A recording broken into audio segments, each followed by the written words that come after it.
guys, how are you? We're here to talk about our week of the devotion. About singleness.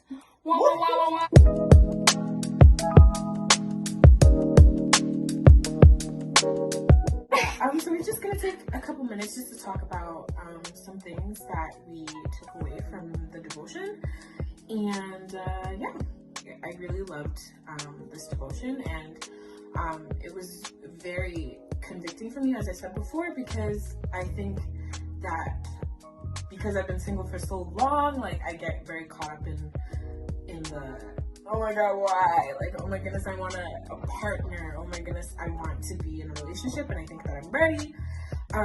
But this made me take a step back and actually reevaluate, like, what my view of singleness actually is and what the purpose of it is for, when you actually actively know that God loves you and that He's for you, and there's nothing that you could do to ever make Him not love you.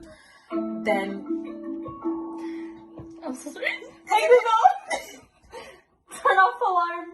Technical difficulties. I'm so sorry. Please continue to me. Please hold. So yeah, that's what I was saying before. When we understand that we are truly loved by God and that it's an unconditional love. One of the quotes from the devotional was that we enter the world as givers and not takers when we understand this truth.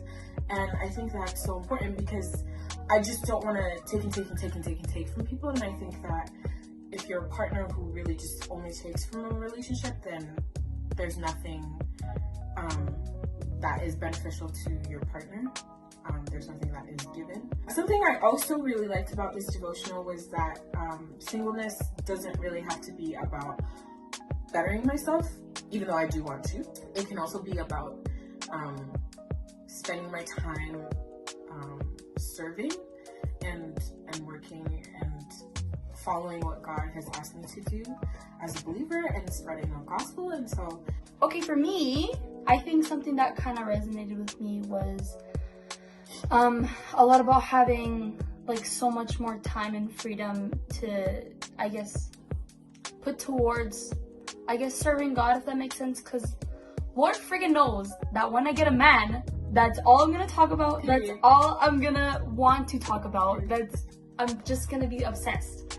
And yes, cool, like I'll be obsessed with a man, but like I feel like now is kind of crucial time for me to focus on God, because I don't have a man and I don't have someone to like obsess over and like want to spend all my time with and hang out with all the time. It's so doable to be happy single, and I feel like that's something that I still kind of need to learn to find kind of joy outside of someone else. Like, I don't know why it's so natural for me to like try to be like, oh, I need to have this to be happy, when that's absolutely not true.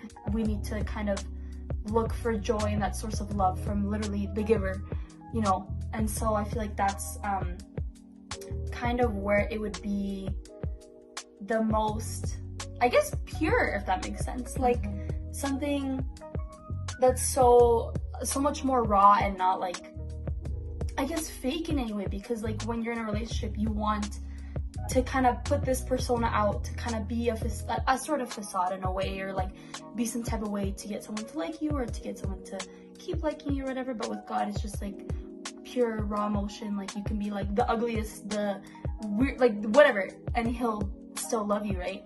Yeah, so thank you guys for joining us on this mess.